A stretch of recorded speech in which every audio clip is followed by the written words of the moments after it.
bonjour tout le monde.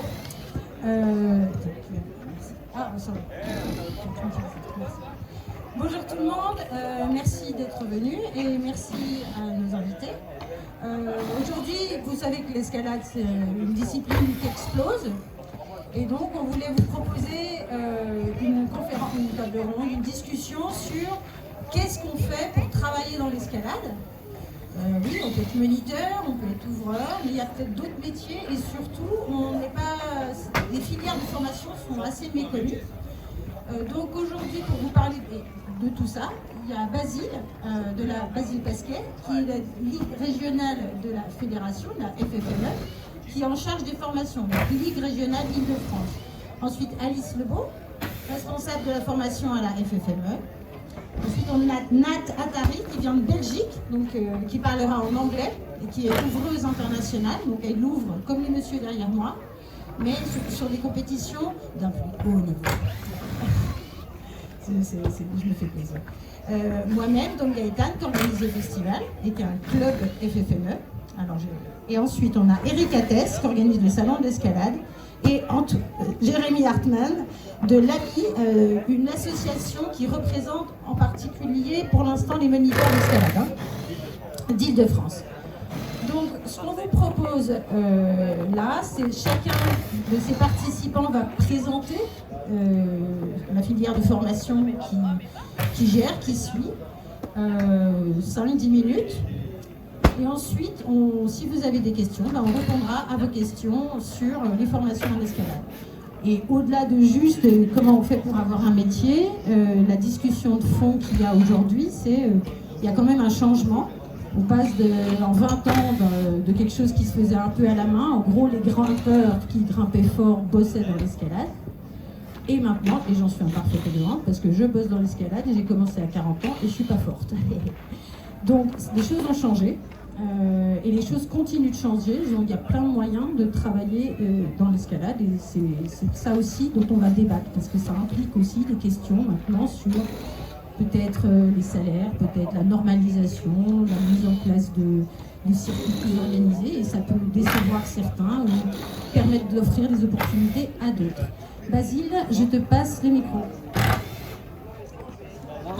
Bonsoir à tous. Eh bien, à la FFME, on propose... en fait, la commande de Gaëtan, c'était quelqu'un qui est passionné en escalade aujourd'hui et qui a envie de travailler dans ce milieu-là. Quelles sont les possibilités qui lui sont offertes? Donc, il y a deux filières, évidemment.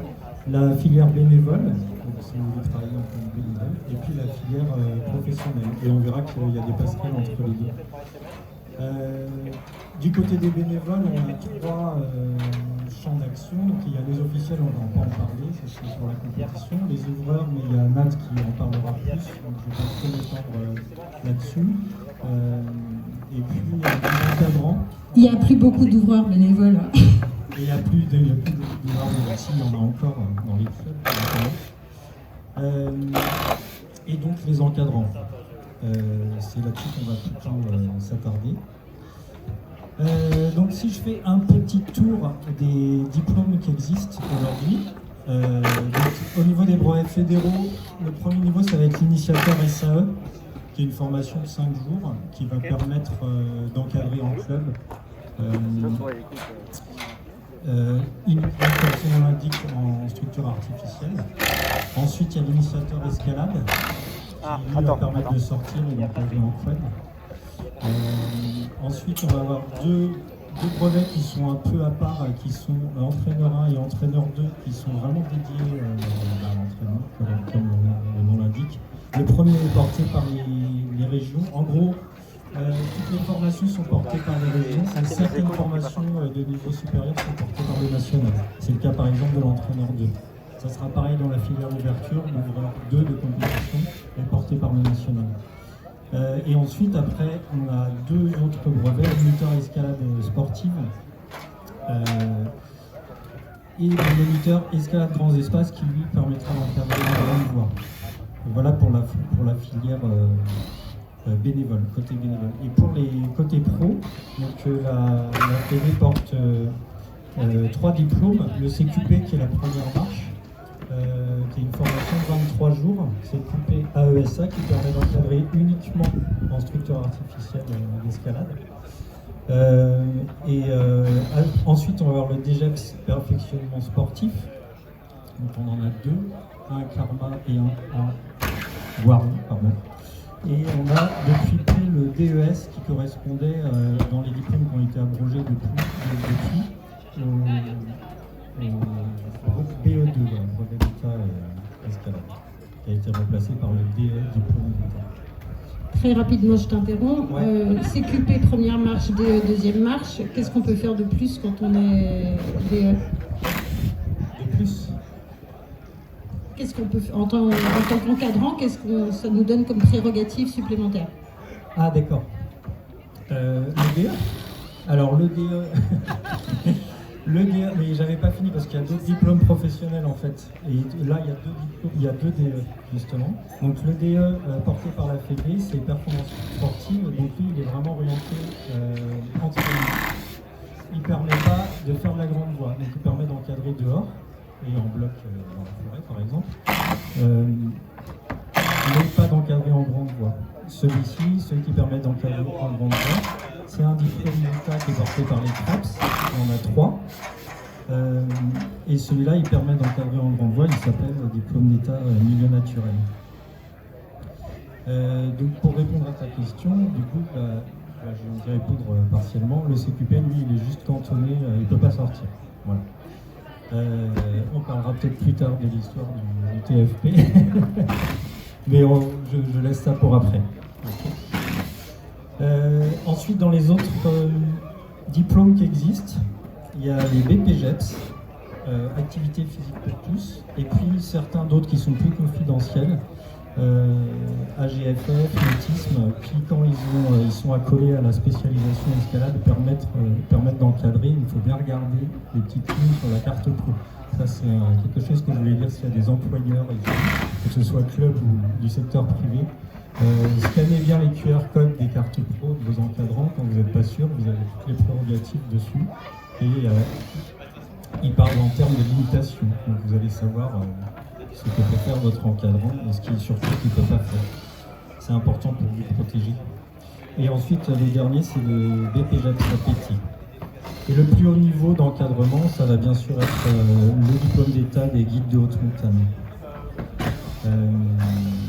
Voilà. Voilà pour les diplômes qui existent. Alors, ensuite, les parallèles qu'on peut faire entre la filière bénévole et la filière pro, c'est dans leur structuration, dans la manière dont elles sont articulées, on va retrouver plein de choses. D'ailleurs, on en reparlait avec Alice tout à l'heure, mais les brevets qui ont été écrits à la Fédé, ils ont été écrits pour qu'il y ait des passerelles vers les diplômes. Je vous donne par exemple un exemple sur si vous avez le moniteur escalade de la Fédé, le brevet fédéral de moniteur escalade, vous êtes très allégé. Si vous rentrez sur un CQP AESA, vous êtes allégé de manière conséquente de plein de modules. Donc ça peut être, c'est pour valoriser, si vous voulez, la filière bénévole, ça peut être intéressant de passer par là. Autre chose de très importante sur laquelle je voulais insister, c'est que quelqu'un qui veut se professionnaliser, s'il a un passé de bénévole et qu'il a des heures de vol au compteur, ça va être considérablement plus facile pour lui. Dans les articulations qu'on va retrouver entre les formations pro et les formations de bénévoles, la première chose dont on peut parler, c'est les prérequis. Évidemment, pour rentrer en formation, quelle qu'elle soit, et pas que dans le monde de l'escalade, il va y avoir un prérequis. Alors les prérequis, ça va être votre âge, ça va être votre expérience en encadrement, je viens d'en parler. Par exemple, pour le CQP, on demande 75 heures d'encadrement, dont 50 en corde. C'est un exemple, hein. Il y a plein de prérequis qui existent en fonction de la formation que vous viserez. Le niveau technique, c'est grosso modo votre niveau de grimpe. Après, selon les brevets ou selon les formations pro, ça va être aussi les manips de corde que vous connaissez. Voilà. Donc voilà pour les prérequis. À noter que quand vous voulez passer un brevet fédéral, un des prérequis obligatoires désormais depuis 2017, je crois, c'est d'avoir le précédent. Par exemple, vous ne pouvez pas aller directement au moniteur escalade. Il va falloir faire initiateur SAE, initiateur escalade, et enfin vous pourrez aller dans le moniteur. Voilà. Une petite précision, parce que là on est peut-être très fédé. Je ne sais pas si tout le monde réalise que quand on parle de bénévolat, c'est pas pour travailler dans une salle privée d'escalade de bloc. Juste, tu vas souvent faire des stages, des heures et du travail bénévole, même des fois il y en a qui font ça toute leur vie, dans un club. Alors il y a aussi des formations fédérales CAF ou FSGT dans les autres fédés. Alors FFCAM, à ma connaissance, eux font des formations qui sont très bien. Par contre FSGT, ils ne font pas de formation à ma connaissance. Donc ils te proposent juste de dire c'est ok, t'es encadrant, c'est ça Ouais, je connais pas très bien, peut-être que toi Jérôme tu connais un peu mieux ces formats-là, mais... Oui, bonjour à tous. FSJT, j'ai un petit peu fait des heures pour eux, mais je ne sais pas s'ils proposent des formations. Je crois que Babis avait fait quelques formations pour la FSJT, mais c'est vrai que c'est une fédération qui fait la promotion du sport bénévole, donc voilà, le sport pour tous au maximum, mais c'est pas forcément des formations, je pense, aussi poussées, j'imagine, que les autres fédérations. Tout ça, c'était pour bien préciser que le bénévolat, c'est génial. Dans les clubs, venez. Dans le milieu sportif, d'une manière générale. Mais venez, pourquoi? Parce que c'est une première étape pour ensuite, si vous voulez vous professionnaliser, avoir expérimenté ce que vous allez faire quand vous allez être professionnel. Ouais. Et il y a beaucoup de gens qui vont... Moi, quand j'ai fait mon CQP, j'ai vu beaucoup de gens venir directement de la salle d'escalade de bloc, découvrir qu'il fallait encadrer des enfants, découvrir qu'il fallait ouvrir du 3 pour des gens qui ne savaient pas grimper et être plus ou moins choqués, tandis que s'ils avaient déjà travaillé dans un club, tout ça, ça deviendrait beaucoup plus naturel. Donc c'est pas que je recrute, mais quand même. Non, mais c'est une expérience super enrichissante et qui nous permet d'arriver beaucoup plus serein sur une formation pro. Ça, c'est une évidence. Je finis sur les prérequis, donc le niveau technique, je viens d'en parler, les manips de cordes, etc. Ensuite, dans les articulations communes, on va retrouver l'alternance. C'est-à-dire que tous les brevets fédéraux dont je viens de vous parler et toutes les formations pro qu'on vient d'évoquer sont des formations en alternance, avec des heures de cours en présentiel, si on peut dire, qui vont être plus théoriques, même s'il y a de la pratique de l'encadrement. Et puis des heures qu'on va vous demander de faire dans des clubs, dans des salles privées, en encadrement. Et ça, c'est hyper important parce que parfois les gens ne le savent pas et sont un peu surpris. En fait, ils pensent qu'il va y avoir que les 23 jours dont je viens de parler sur un CQP, alors qu'en fait, il y a 23 jours plus 105 heures d'alternance à faire sur le temps de la formation. Voilà, donc c'est important de bien le savoir. Accolé à cet aspect d'alternance, il va y avoir le tuteur, qui est une figure absolument incontournable. Vous êtes obligé, quand vous rentrez en formation, de choisir un tuteur. Alors le tuteur, dans le monde du sport, c'est une figure qu'on retrouve dans pratiquement toutes les formations sportives. C'est sur la base du volontariat, il faut le savoir, donc il s'engage, c'est un bénévole, on peut dire. Et son rôle, ça va être de transmettre ses connaissances, son expérience à son stagiaire. Il va aussi y avoir une responsabilité.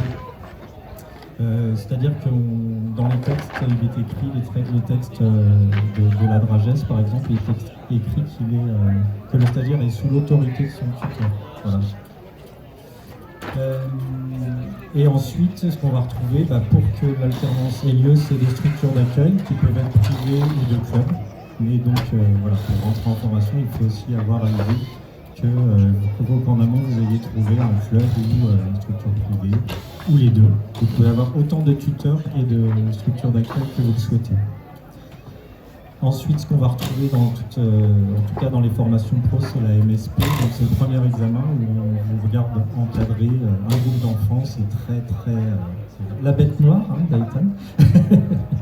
C'est une épreuve qui est assez dure, qui est assez exigeante. On vous regarde encadrer des enfants selon des critères bien précis. Et ensuite, vous serez professionnel stagiaire jusqu'à l'obtention de votre diplôme intégral.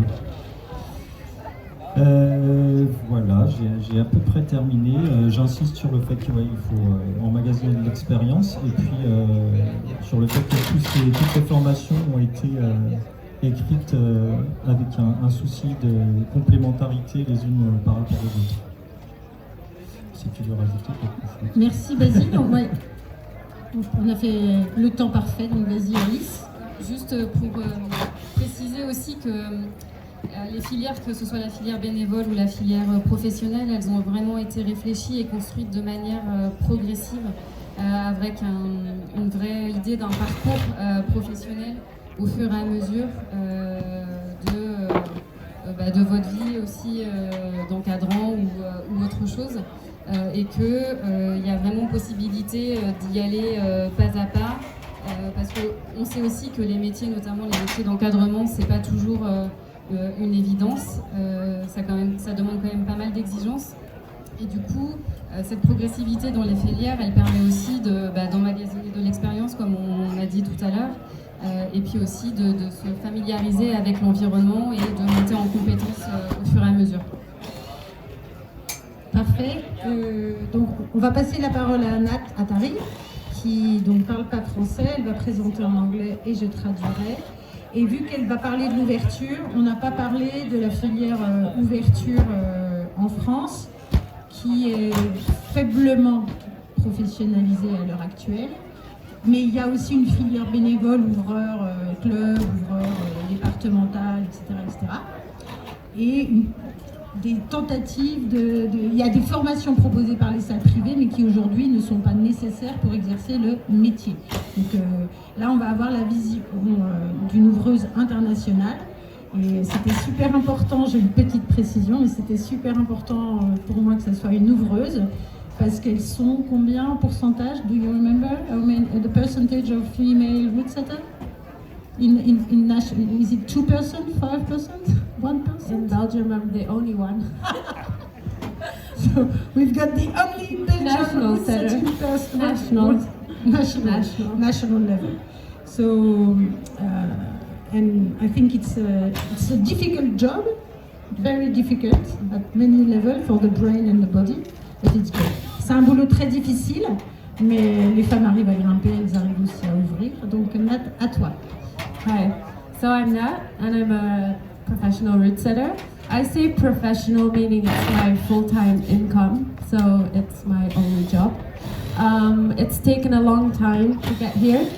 Donc elle se présente comme ouvreuse professionnelle. Aujourd'hui, c'est sa source unique de revenus. C'est son travail à temps plein.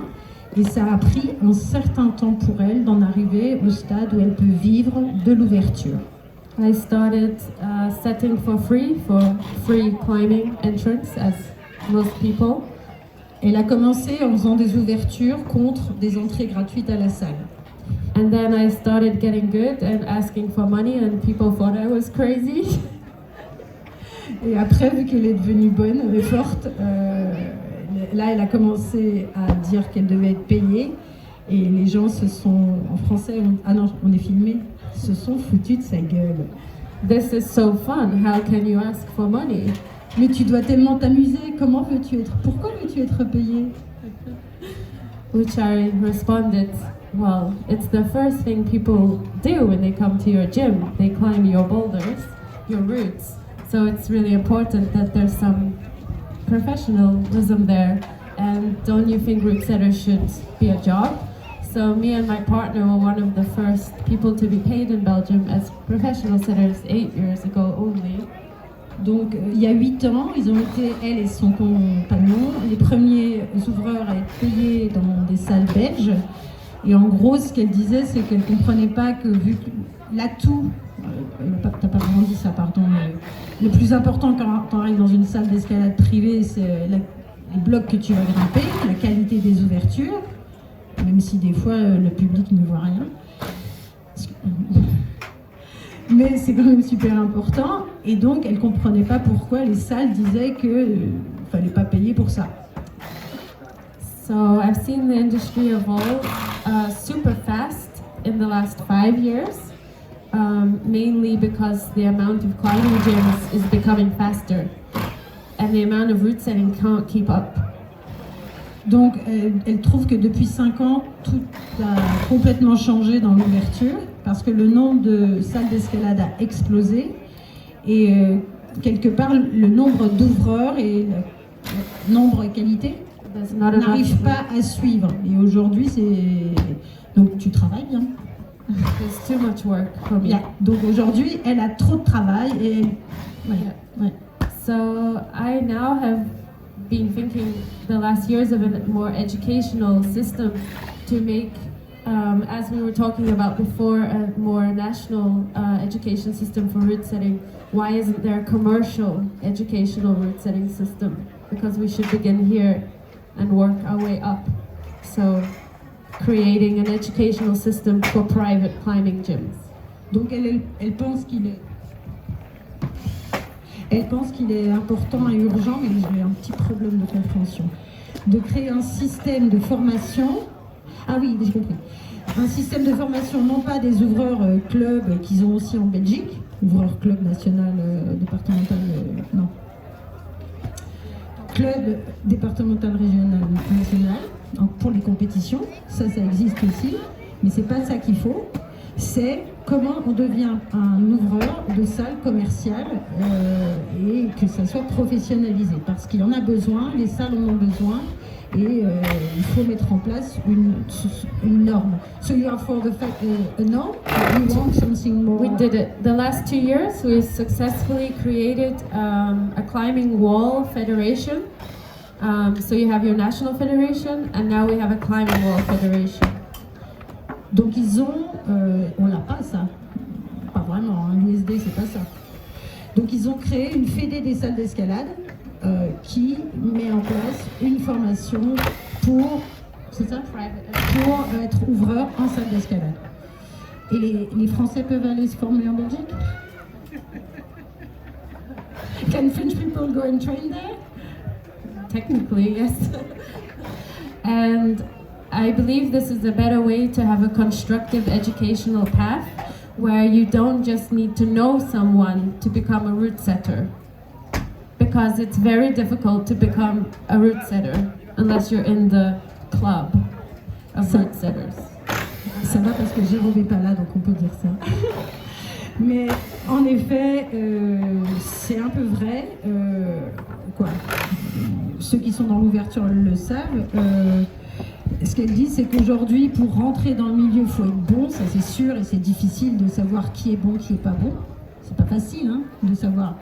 Mais le plus facile, c'est de connaître quelqu'un et d'être bien ami avec quelqu'un. Donc c'est un peu dommage que ce soit la seule manière de rentrer dans la formation. We would like to have a union so we can all say, well, this is our day rate. This is the working hours we expect. This is the amount of boulders and routes we should set, because no one really has a concrete answer. So we need to create this consistency if we want to take this professionalism seriously, because it's a very young sport and it's a very young job. And so I think we're getting there, but we have to all work together and make it come together with the federation and the smaller commercial gym. Donc, dans la même idée, qu'il n'y a pas vraiment de critères pour être ouvreur en salle d'escalade à part connaître la bonne personne et être bon, je pense qu'aussi il faudrait plus de cohérence et d'harmonie entre les salaires, les conditions de travail, ce qui est exigé sur une journée, etc. Et qu'aujourd'hui c'est assez divers et varié, flou. Et donc, mais je crois que c'était un peu ce que pas ta conclusion, mais que ça va avec la jeunesse de la filière. Et qu'il faut travailler ensemble, donc là tu regardais les Français, qu'il faut travailler ensemble à cette professionnalisation. So if route setters can unite more and putting together an Excel form, and we all put together the tariffs we've been paid. And in some jobs I was paid 17 euros an hour with my tax deducted. I was working 15-hour days for, can be even National Federation, IFC, top Switzerland gyms. Donc, The pay is still very, very low for a very experienced trade job, which is not okay. donc oui, elle s'est retrouvée à des 17 € de l'heure sur 15 heures par jour, ce qui n'est pas énorme. Alice qui rigole, je sais pas quoi faire. Et donc voilà, on a encore des situations assez aberrantes je crois que c'est un travail fatigant, non, en plus, quoi, qui à terme peut. It's a job that you cannot do all your life. You cannot route set 5 days a week. So how do you work 5 days a week if you are not paid a reasonable pay as a professional? You pay 35% tax, then you have to, you know. Et donc, comme tout le monde l'a compris, ou je sais pas, peut-être qu'il y a des jeunes qui savent pas, mais donc là derrière, c'est exactement ce qu'ils sont en train de faire, là, mais ils démontent, ou ils montent, là, je sais plus. En tout cas, là, ils font des choses qui ont déjà été calées. Ça veut dire qu'ils savent exactement, ils sont pas en train de réfléchir à ce qu'ils vont faire. Mais quand ils réfléchissent à ce qu'ils vont faire, ils vont l'essayer aussi. Donc, c'est pas le fait de monter et descendre d'une échelle qui est fatigant. Et le fait de porter s'il faut monter et descendre de l'échelle, porter des boîtes, porter des prises, donc il y a beaucoup de manutention, mais il y a aussi beaucoup d'essais à froid, à chaud, tout le temps. Donc pour le corps, c'est assez fatigant, et si tu ne peux pas bosser 5 jours par semaine, comment tu assures un salaire mensuel décent si tu es payé 17 € de l'heure? Est-ce que la seule solution, c'est de faire 15 heures par jour? Voilà, on ne va pas résoudre le problème, parce que tout le monde n'est peut-être pas d'accord là-dessus. For me, as a combination to make it, I work 3 days a week route setting, and I work as giving workshops and competition setting, which is seasonal, because comps are seasonal. So this is a way I can do it, but not everybody can do this, because you also need the experience to back it up what's happening now, because the need. Donc elle fait 3 fois par semaine ouverture commerciale en salle. Après, pour calmer le jeu physique, elle va faire de la formation et de l'ouverture. Ça, c'est pas fatigant, l'ouverture de compétition. You do 3 days route setting, commercial. Ah non, et les compétitions, ça va, c'est parce que c'est saisonnier. Donc c'est comme ça qu'elle balance ses ressources. Donc ça, c'était pour l'ouverture. Gardez vos questions pour la fin. Je crois que le principal problème, et je ne sais pas si c'est pareil en Belgique, c'est que l'ouverture, c'est pas aujourd'hui, on pourrait dire, considéré comme un métier. C'est-à-dire que c'est pas réglementé du tout. Du coup, on n'a pas besoin d'être ouvreur pour être ouvreur. Je ne sais pas si ma phrase est claire, mais voilà. C'est ça, il faudrait attaquer le problème à la base, en fait. Donc ce qui fait qu'on peut toujours, vu que tu n'as pas besoin d'être ouvreur qualifié quoi que ce soit pour faire le job, bah, on peut toujours dire que quelqu'un d'autre va le faire à ta place pour moins cher. C'est ça aussi que tu disais. Il n'y a pas d'existence du métier. Eric, il va nous parler de quelque chose d'assez différent. Et puis après, on lancera le débat général sur la professionnalisation, finalement, avec toi. C'est de tous les autres métiers de l'escalade. C'est simple, hein? Alors, pas que. Alors, déjà, bonsoir à toutes et à tous. Moi, je vais vous donner des petites astuces si jamais vous voulez tout simplement bosser dans le milieu de l'escalade. Et si vous avez déjà des formations, si vous avez déjà des diplômes et que vous pouvez candidater sur des postes auprès des différents acteurs, comme l'ont dit les précédents interlocuteurs, bah ça c'est très bien. Et si jamais c'est pas le cas, ou en tout cas si vous voulez hacker éventuellement le système et partir sur des candidatures pour des jobs dans l'escalade, moi j'ai quelque chose à vous proposer. Alors juste avant ça, je vais vous donner un petit élément de contexte. Donc moi j'ai lancé le salon de l'escalade il y a 5 ans maintenant, on a fait 4 éditions. C'est un événement qui a démarré à Lyon. On a fait 2 éditions, une en 2019, une en 2021. En 2020, on a passé notre tour, tout le monde devine pourquoi. Ensuite, on a fait 2 éditions à Grenoble. Et là, Gaëtan m'a demandé d'intervenir aujourd'hui, puisqu'on n'est pas très loin de Paris, et que la prochaine édition se tiendra à Paris, porte de Versailles, en janvier. Donc d'ores et déjà, on vous attend nombreux et nombreux là-bas. Il y a déjà pas mal d'acteurs qui seront présents. Donc retour en 2019 après cette première édition du salon de l'escalade. En réalité le salon c'est un média, c'est un lieu qui permet de faire se rencontrer l'offre et la demande. Alors ça peut être une offre et une demande commerciale, ça peut être une offre et une demande sur le plan associatif, ça peut être une offre et une demande en termes de compétences aussi. Donc on a, j'ai eu des feedbacks dès la première édition de visiteurs et d'exposants qui me disaient bah tiens, le salon ça a été l'occasion de rencontrer des candidats. Donc ça c'est pour les entreprises qui étaient présentes, pour les exposants. Et puis pour les recruteurs, pour les visiteurs, pardon, ça a été aussi l'occasion d'apporter un CV, d'aller démarcher des entreprises dans le monde de l'escalade. Et un peu plus largement, le salon de l'escalade s'adresse au monde de la verticalité. Donc on va retrouver des acteurs de l'escalade, mais aussi des acteurs de la montagne, des acteurs de l'alpinisme, des acteurs cordistes, bref, tout ce qui fait aujourd'hui la grande famille de la verticalité. Et donc après cette première édition et l'annulation en 2020 pour cause de Covid, on s'est dit que tiens, c'était un peu compliqué pour les entreprises, celles qui pouvaient encore recruter, c'était compliqué de trouver des compétences, tous les canaux étaient un peu coupés, et donc il y avait ce manque d'outils criant sur la partie emploi. Et donc on a réfléchi et puis on a développé une plateforme qui s'appelle pour les recruteurs un job board. Donc un job board c'est quoi? C'est tout simplement un site internet sur lequel des recruteurs postent des offres d'emploi et sur lequel des candidats peuvent poster des candidatures spontanées. Donc en fait on a fait exactement ça. Ça s'appelle Vertical Jobs, donc ça existe depuis à peu près 4 ans aujourd'hui, c'est complètement gratuit.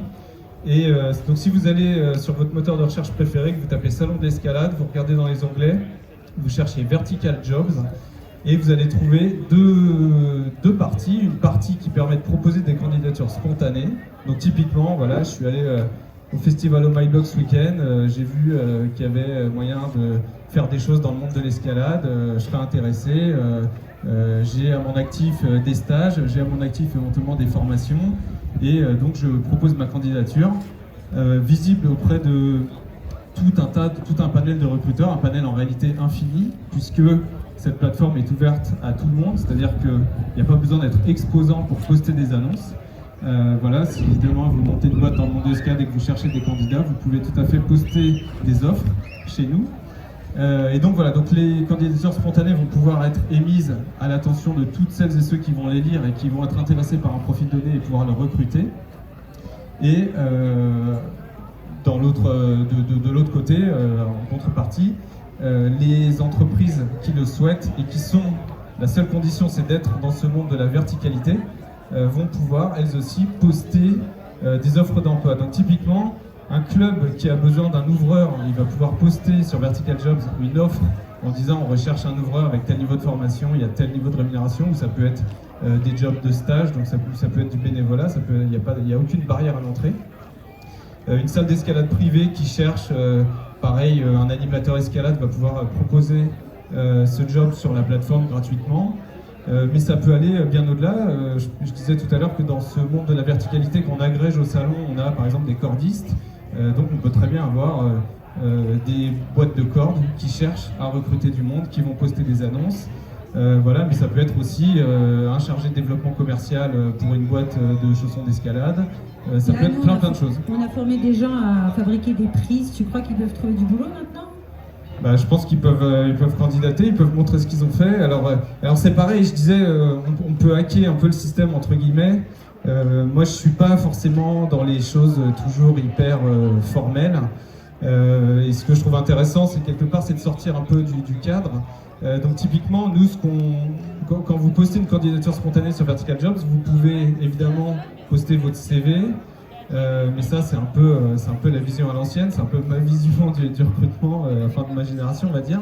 Aujourd'hui, ce qui peut être intéressant, typiquement, c'est, je sais pas, de se filmer, de proposer un book, de poster tous ces éléments en ligne, de mettre un lien vers son site web, vers ses réalisations, et de plutôt, enfin, l'un n'empêche pas l'autre. On peut être très bien sur une présentation formelle des éléments, mais on peut être aussi sur une présentation, je dirais un peu à l'américaine, sur la compétence, en disant, bah voilà, moi j'ai travaillé là-dedans, aujourd'hui je voudrais travailler dans tel domaine, etc. Donc par exemple, sur ce que tu disais tout à l'heure, sur le fait qu'aujourd'hui, sur la partie moniteur d'escalade, il n'y a pas de réglementation spécifique. Il y a des initiatives qui naissent au niveau des salles privées, il y a des académies. Oui, pardon, j'ai dit quoi ? Ah pardon, ouvreur, désolé, attends pour moi. Donc sur la partie ouverture, il n'y a pas de réglementation. Donc les salles d'escalade privées commencent à lancer par exemple des académies. D'autres personnes qui ont travaillé à l'étranger commencent à faire remonter leurs compétences pour se vendre dans d'autres boîtes, etc. Mais typiquement, sur Vertical Jobs, si vous avez, je sais pas, été étudiant dans un pays à l'étranger, en Belgique par exemple, et que vous avez travaillé à l'ouverture gratuitement ou pas dans des salles et que vous avez des références à revendre, vous avez des compétences à proposer, bah, vous pouvez rassembler ces compétences, les regrouper et proposer une candidature spontanée qui sera jugée du coup sur la compétence plutôt que peut-être juste sur le diplôme. Voilà. En tout cas, on n'est pas anti-formalité ou anti-formalisme, on est juste en position de proposer une plateforme. Et en fait, ce qui est intéressant sur le site du Salon de l'Escalade, c'est que comme on est à l'interface de tous ces acteurs de la verticalité, et qu'aujourd'hui il y a des passerelles un petit peu dans tous les sens, il y a des passerelles entre le monde fédéral, entre le monde privé, entre le monde associatif, entre différents secteurs d'activité. Ce qui est intéressant, c'est que comme on est au croisement de finalement toutes ces compétences, et pas seulement en France d'ailleurs, mais aussi à l'international, puisqu'on a des boîtes internationales qui exposent au salon tous les ans, eh bien on est, je pense, tout à fait légitime pour ajouter des passerelles, créer des liens, proposer des mises en relation, voilà. Et encore une fois, comme c'est gratuit, bah écoutez, si vous voulez changer de taf ou autre, bah, mettez-vous une candidature spontanée en ligne et c'est parti. Et si jamais vous avez peur que votre recruteur vous trouve, vous pouvez candidater en anonyme. Voilà, vous pouvez candidater, on a pensé à tout, vous pouvez candidater en anonyme et donc vous aurez une version de votre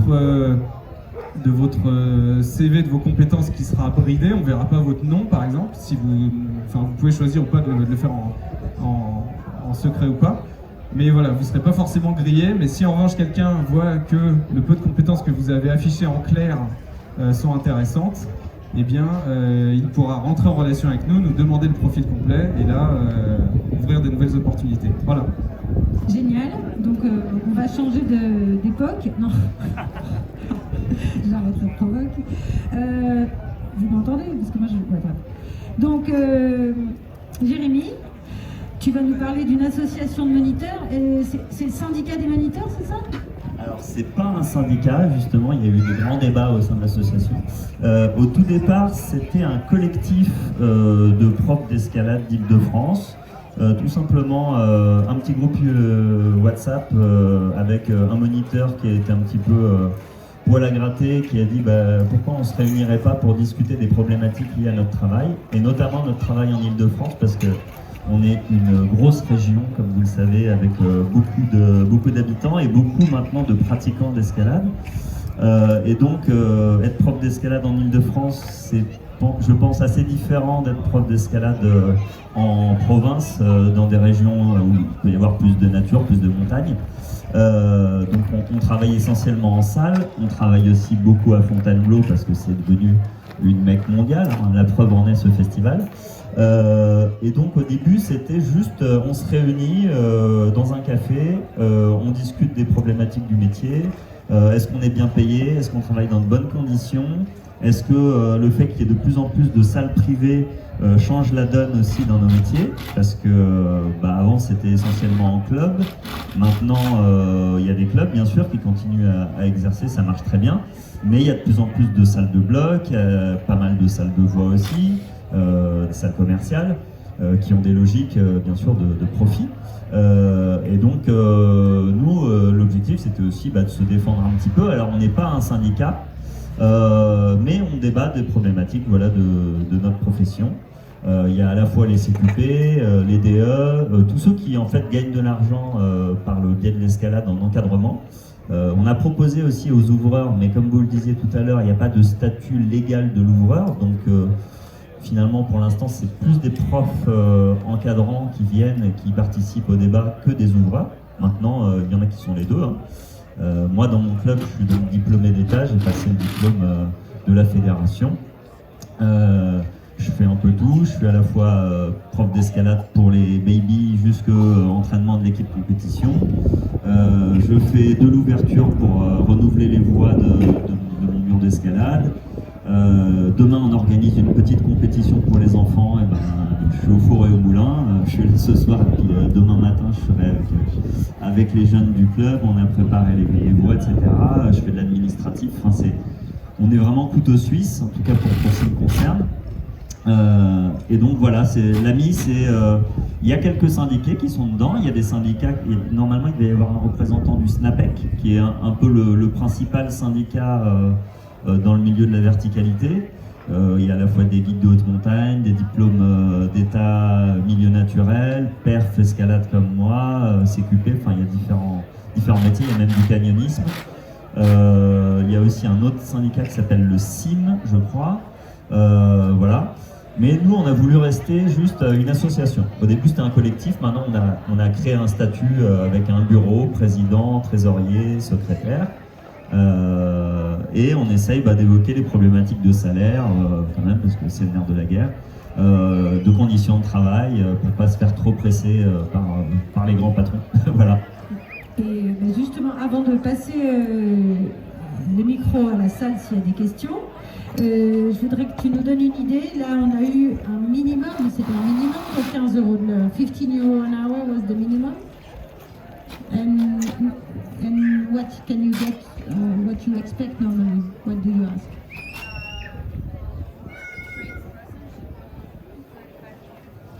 Donc, en ouverture commerciale, elle est plus à 45-50 euros de l'heure. Est-ce que tu peux nous donner aussi des ordres de grandeur, que ce soit des salaires ou des taux horaires?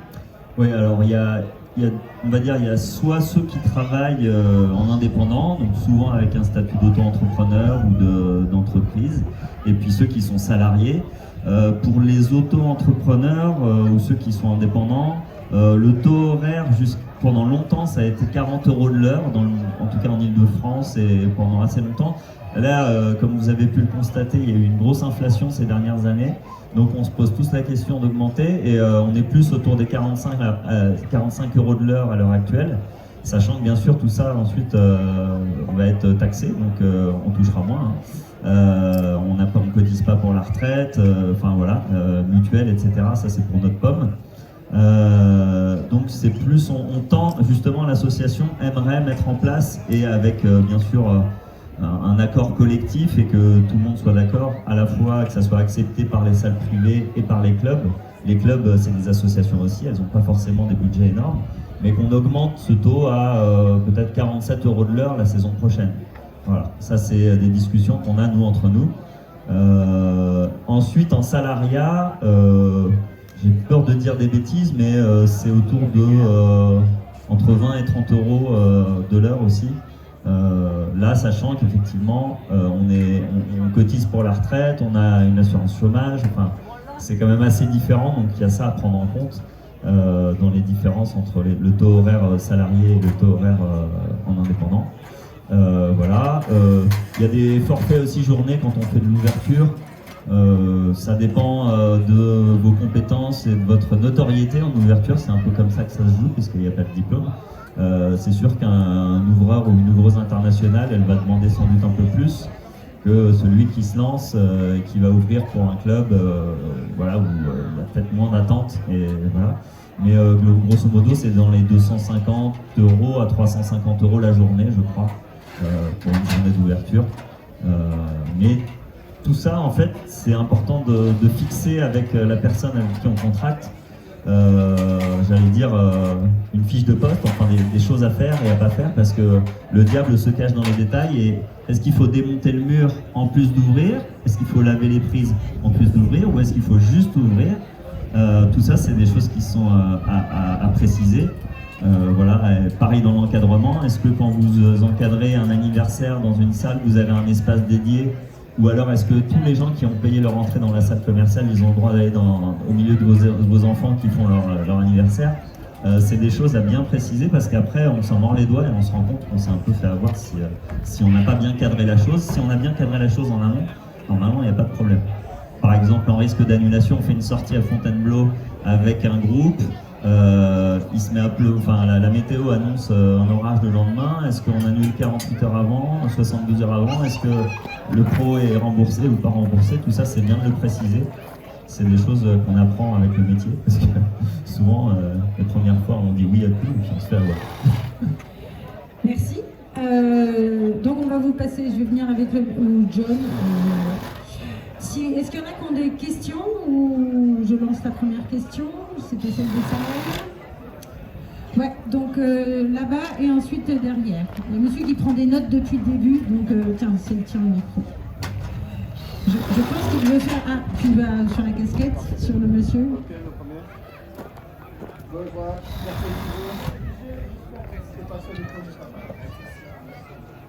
Alors, je suis Thomas Vincent. Désolé, mais je vais aussi faire ça en anglais.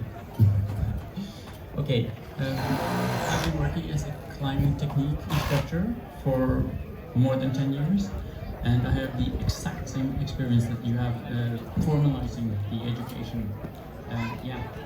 I've been through this. Which country?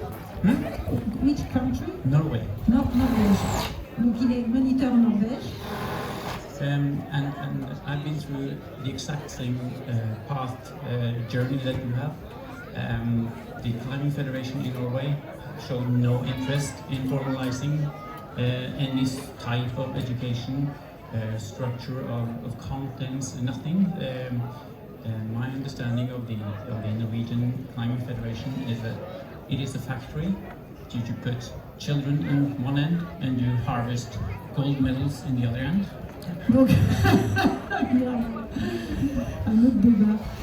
Donc on va résoudre les problèmes de la Belgique, de la Norvège et on va pas résoudre les nôtres. Merde. C'était une blague. Donc, en Norvège, lui, il est ouvreur aussi. Il est roadsetter. T'es roadsetter? Climbing technique instructor. Oui, moniteur. Donc moniteur en Norvège, il pense aussi qu'il faudrait normaliser la partie commerciale, c'est ça qu'il a dit. Et il dit que la Fédé d'escalade de Norvège aujourd'hui, elle veut prendre des petits enfants et les former pour qu'ils récoltent des médailles. Donc ils sont même on est presque plus avancé. Donc il essaie comme Atari d'essayer de professionnaliser la filière, mais ils ont l'air d'être un stade encore un petit peu différent. Vas-y. Yeah, so I did the same that you did. So I worked with like a commercial aspect and working with commercial actors to formalize and try to make some sort of standardized education. But it sort of ends with me and my effort. So it's hard to get. So do you have a question? No, not actually. No. Ah. So I think if you can create this foundation in a commercial way and you just do the groundwork that your Norwegian Federation can see you have done the work and all they have to do is recognize this. But they are not interested at all because it does not contribute to creating medals. Ah, but do you have medals in Norway? Sorry. Not finished. Is it okay if we take another question because I feel that you have a lot to discuss? Yes. En gros, là, il trouve qu'en Norvège, ils sont trop sur l'olympisme et la médaille et pas le professionnalisme d'une filière. Et pour une fois, c'est ça, Cocorico, on est plus avancé. Ah, c'est ça? Alice, t'es d'accord? Ouais. Monsieur. Bonjour. J'avais une question. On parlait en fait de diplôme, etc., notamment par rapport au bénévolat tout à l'heure. Vous disiez en fait qu'il y avait des choses qui se faisaient en 5 jours, en 23 jours, etc. Étant donné que c'est sur des temps en fait vraiment délimités, est-ce qu'il y a des périodes ou des endroits en fait de formation par les FFME en fait auxquels il faut s'adresser, ou est-ce que c'est en fait vraiment tout au cours de l'année et il y a des opportunités un peu tout le temps? Il y a des opportunités tout le temps et sur l'ensemble du territoire. Sur la filière fédérale, en fait, ce que disait Basile dans sa présentation, c'est que c'est régionalisé. Donc la Fédération nationale, elle a délégué à ses ligues en région l'organisation des brevets fédéraux, donc initiateurs SAE, initiateurs escalade, etc. Tout ce qui permet de l'encadrement, mais de manière bénévole. Et sur la partie professionnelle, donc c'est piloté par le national, mais on travaille énormément avec les ligues et Basile pourra en témoigner. dernier. On essaye d'avoir une offre la plus étendue possible sur l'ensemble du territoire. Donc, par exemple, sur le CQP, sur une année, on est à peu près à 8 sessions, entre 8 et 10 sessions de formation réparties sur l'ensemble du territoire. Donc, on a des territoires qui sont encore pas trop couverts par ces formations-là, mais parce qu'il n'y a pas énormément de demandes encore. Mais par exemple, en Ile-de-France, on est, sur le CQP, il y a 2 sessions par an, 2 ou 3 même, avec beaucoup de demandes, etc. Donc c'est plutôt, et ça couvre vraiment l'année complète.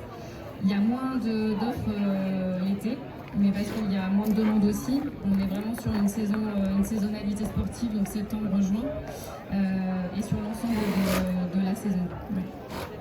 Et du coup, tout ça, en fait, c'est par rapport au nombre, ça se fait en fait de la FFME directement, parce qu'il y a des organismes en fait qui sont.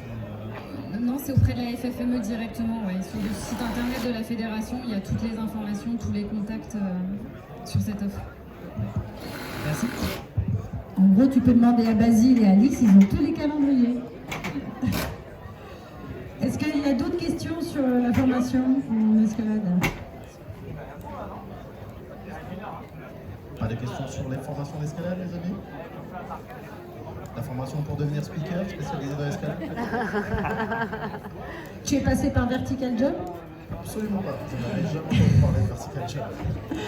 Any other question regarding how to work in the climbing industry? So that Eric can get his train on time? Ok. Merci à tous. Je vais laisser tout le monde repartir. De toute façon, tout le monde sauf Eric reste un petit peu. Non, toi tu pars aussi? Ouais. Et donc si vous voulez discuter formation, vous pouvez. Et pour le reste du programme, je redonne la parole à notre speaker inimitable qui n'a pas fait des formations mais qui est incomparable. Je me flatte, Gaëtan, je me flatte.